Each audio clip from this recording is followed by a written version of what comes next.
एखादा उपवास मोबाईलचा पण करा म्हटलं. ग वहिनी, किती दिवसातून भेट झाली आपली, कशी आहेस तू? त्यानंतर भेटते म्हटलं, आधी वहिनीचा चेहरा बघू दे मला. वहिनी, तुला माहित होतं मी येणार आहे? म्हणजे तू गुलाबजामुन पण बनवून ठेवले. मी दादाला सांगितलं होतं की वहिनीला अजिबात सांगू नको मी येणार आहे म्हणून, तरी सांगितलं असेल त्यांनी, हो ना? वहिनी, तू एवढी गोड आहेस ना, म्हणूनच मला ना येता जाता या रस्त्याला आलं ना की मला तुझी भेट घेतल्याशिवाय राहतच नाही. हे घे तुझ्यासाठी. तुला ते शब्दरचना करायची आवड आहे ना, डायरी.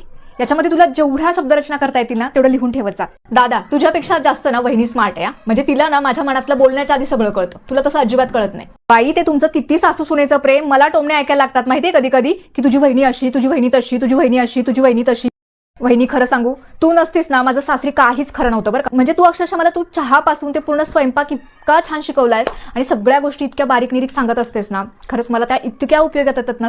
ऐक ना वहिनी, तुलाही काही त्रास होत असेल ना इथे, तर मला नक्की सांगत जा. मी तुझी नणंद नाही, मी तुझ्या छोट्या बहिणीसारखी. मी जशा हक्काने सगळ्या गोष्टी तुला सांगते ना, त्याच पद्धतीने तू मला सांगत. अगदी माझ्या आईचं काही चुकलं ना तरी तू मला सांगू शकतेस. नाही नाही वहिनी, आज राहायला वेळच नाही अजिबात. माझ्याकडे माहितीये, खाली 15 मिनिटं मला जा म्हटलेत, ते थांबलेत तिथे लग्नामध्ये. मला पटकन जा आणि पटकन ये म्हटलेत. त्याच्यामुळे फक्त तुला भेटायला आले होते. ती डायरी माहितीये नवीन वर्षाची घेऊन ठेवली होती, पण पाठवण्याऐवजी म्हटलं लग्नाला जायचं तर डायरेक्ट तुझ्या हातात देईल. बरं चल, मी येते. मी खूप जाऊन खाल्लेत आता. चल आई, येते ग. येईल मी नंतर परत निवांत.